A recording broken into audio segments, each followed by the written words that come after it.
triumph amid the turmoil, stocks and the economy surviving a year of dramatic twists and turns, uprisings in the Mideast, a tsunami in Japan, a debt crisis in riot-filled Europe, and here at home, a near government shutdown followed by a big U.S. downgrade. Yet, despite it all, the Dow pulling out a 5.5% gain for the year, and the jobless rate finally trending in the right direction. Fast forward to 2012. Are we looking at a boom or bust for stocks and jobs? Hi, everyone. Happy New Year. I'm Brenda Buttner. Let's get right to it. The Bulls and Bears this week. Gary B. Smith, Tobin Smith, Jonas Max Ferris, along with Todd Schoenberger and Mike Norman. Welcome to everybody. Okay, Gary B., time to toast to an economic turnaround in 2012. What did Pink say? Let's get the party started, Brenda. See how hip I am that I can come up with current. Oh, anyway, very good. Pink is still current, right? Oh, yeah, anyway, yeah. Listen, I think the underpinnings are there as opposed to what most or many people think of a very good year in 2012. Look, let's take them kind of one by one quickly. Unemployment is not great, but it's at least leveled off. Housing starts, really the other big part of this equation, was up almost over 9% in November. Households have a lot of cash on hand. Debt levels are, compared to household net worth, are the lowest they've been in like 20 years. Companies have a lot of cash on hand. So the green sprouts, I think we can finally start using that in reality, are there for really a terrific 2012. Todd, are you in such a celebratory mood? Definitely not, Brenda. Look, if all of those things were actually true that Gary B. was talking about, the market would have been up 5,000 points this month, and that definitely wasn't the case. Look, you have to look at just history alone, and that's what economists are going to be focusing on going into 2012. First of all, this GDP rate, we had a 1.8% print, but the year-over-year rate's at 1.6%. If you go back to 1948, the first year that government could compute gross domestic product in this country, anytime the year-over-year rate dips below 2%, the U.S. economy always ends up in a recession. Then you talk about all that debt that's out there. Yes, there has been some deleveraging on the household balance sheet, but realistically, though, people still have a tremendous amount of debt, and therefore they're not saving, they're not going to be able to spend the way we want them to spend, and therefore boost up this economy. We are in for tough times next year, guys. But Jonas, this is an election. This will be an election year, and historically, government does anything it can to get people feeling good. Right. Well, you're saying that we're not going to get any tax increases in all likelihood this year. All the temporarily extended stimulus programs are staying in place. So there's nothing going to happen on that side that's going to derail this slow recovery. I'll say the other, in addition to all the things Gary said, which I think are true, I think the biggest thing is that our economy looks really good compared to the rest of the world right now.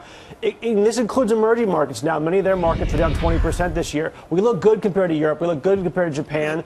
It's not a great economy, but it's relatively good, and that brings capital into your country, keeps your cost of capital low. You can borrow at low cost, both to buy a home or for the government or for corporations. It should drive things along and continue at this slow We're the upward tallest trajectory. midget in the room then, Jonas, the way you're sounding, because we are not that great right now. 1.8% print is not good, any way you look at it. What country looks better than us, including their stock market right now? Oh, I don't know. Maybe China looks pretty good right now. It's still growing at, what, 8% right now? Hey, They look, have hey, I would inflation take 8%. I'll problems. take Their half stock that. market tanked. They have huge inflation problems. They're stumbling with some of the bureaucracy there. I don't think they're looking better than America right now. We And that's what need investors. growth. We're not having it Okay, right now. Mike, what do you think of our growth? Well, I can't think of any pop star lead-in to what I'm about to say, like Gary B. Smith. But however, he is pretty cool. Yeah, but he probably prepared for that for 3 days in advance. But listen, all of the aforementioned things are true. That's the snapshot of what has happened in the past year and conditions leading up until now. I'm not all that sanguine going into 2012. I think, like Brenda, you said, well, it's an election year and politicians are going to do everything necessary, to make things good. The problem is what they think is the right prescription, cutbacks, spending cutbacks, fiscal contraction. That's not the stuff that you see big booms and recoveries come out of. So I think we're going to see a lot of what we have seen, in 2011, We're going to see weak growth. We're not going to see much improvement on the employment side, on the job side. I think we're going to still see sort of a choppy sideways market through 2012. So it's going to be frustrating for a lot of people. It's clearly going to be frustrating to people who are looking for jobs because there's not going to be a big job boom. And it's going to be frustrating for investors, but that's probably, the best we could hope for.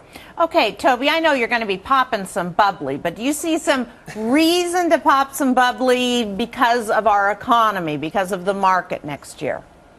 Well, let's look at our economy because it's just not this monolithic thing. There are a variety of pieces of our economy that are doing fabulously. Obviously, this whole shale oil gas revolution is going to add about 150,000 jobs net over the last 12 months. That's a big positive.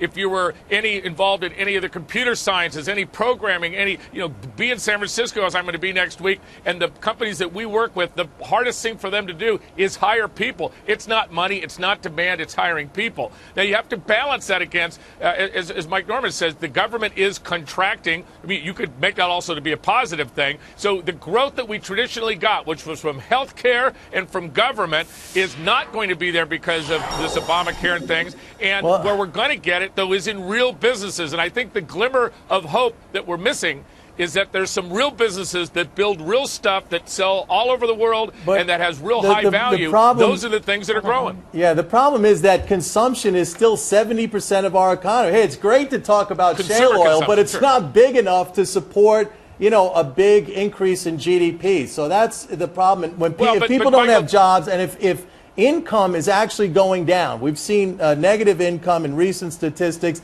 That's not a good figure to look at if you're expecting people to consume more. It's just not going to be there. What we follow is the top 20%, whether we like it or not. The top 20% of earners in the United States are responsible for about 70% of discretionary spending. And we follow that very closely. And that number, has hit a bottom and is on its way up. And that means that the real net spending power in the United States is slightly growing. Look, we're not going to have 3% growth. And anybody says 3% growth that equates to that equated to 1.8% GDP growth. It's not that much. Well, let me get somebody else in here. I'll call it 2 to 2.5.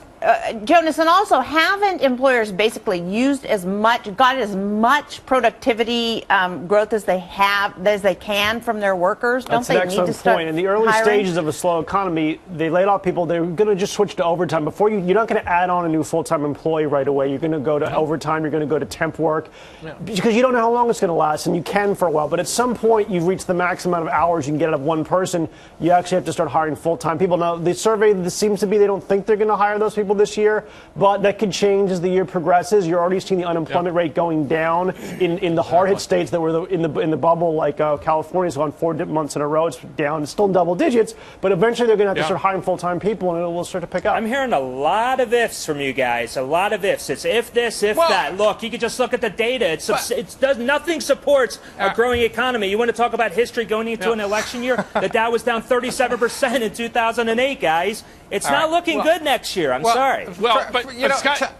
First of all, in the immortal words of Adele, see, I was able to come up with someone current again. No, first of all, I think in due respect to Todd, he points out all the things that we've seen in the past, and that's logical. It's kind of like the companies in the survey saying, well, they don't expect to hire, a lot of people in 2012 because everyone seems and always makes the default reaction of saying, well, what's happened in the past will surely that trend will continue in the future. That's how we got the bubble, for crying out loud, in 2000. Everyone thought internet stocks would keep going up, up, up. And Todd's other point, you just can't dismiss Todd. You just can't say, well, yeah, the figures show that households don't have a lot of debt on hand, but they really have a lot of debt. That is erroneous. First of all, they have the lowest amount of debt to net worth that they have in the last 20 years. Hold on, let me finish. The other point is GDP is now higher than it was at the top in 2008. And to Mike's point, consumer spending continues to be strong. Yes, it's not as strong as it could be, but it continues to be strong and increasing rather than decreasing. Okay, I'm sorry. The rock star gets the last word. All right.